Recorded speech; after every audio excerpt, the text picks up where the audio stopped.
Hello guys. তখন প্রায় সকাল 11টা বাজে। সাইড ব্যাগে জলের বোতল আর ডকুমেন্টস নিয়ে বেরোলাম। কোথায় যাচ্ছি বলো তো? আরে কাজের সন্ধানে গো। কাকিনাড়া নামলাম, নেমে টোটো ধরে যাচ্ছি জগদ্দল ফেরিঘাটের। আসলে আমাদের মতো মধ্যবিত্ত পরিবারের সন্তানদের নিজের হাত খরচা তোলার জন্য হোক, চাই পরিবারকে হেল্প করার জন্য হোক, কাজ করতেই হয়। গভর্নমেন্ট চাকরি পেয়ে গেলে ওটা লাখের ব্যাপার।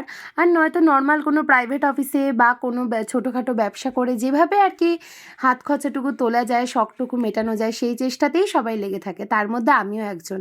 এমনিতে আমি 2022 সাল থেকে কলকাতার সাইডে নানা রকম প্রাইভেট অফিসে কাজ করেছি, এক্সপিরিয়েন্সও অনেক আছে, সেটা যে কোনো অফিসেরই হোক না কেন। রিসেন্টলি কিছু প্রবলেমের জন্য আমি এই মুহূর্তে বেকার। যাচ্ছি চন্দননগর জ্যোতির মোড়, এই যে এটা, কিন্তু ডায়ে যাব না বামে যাব ওটাই বুঝতে পারছি না।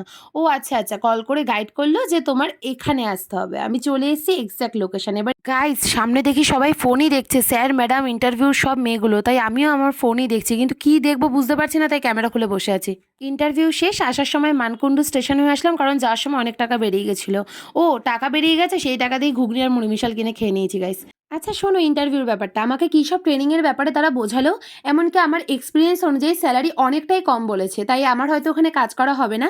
আবার নতুন কোনো ইন্টারভিউ অ্যাটেন্ড করবো, কারণ কাজটা খুব দরকার। ততক্ষণে তোমরা আমাকে ফলো করে দিও।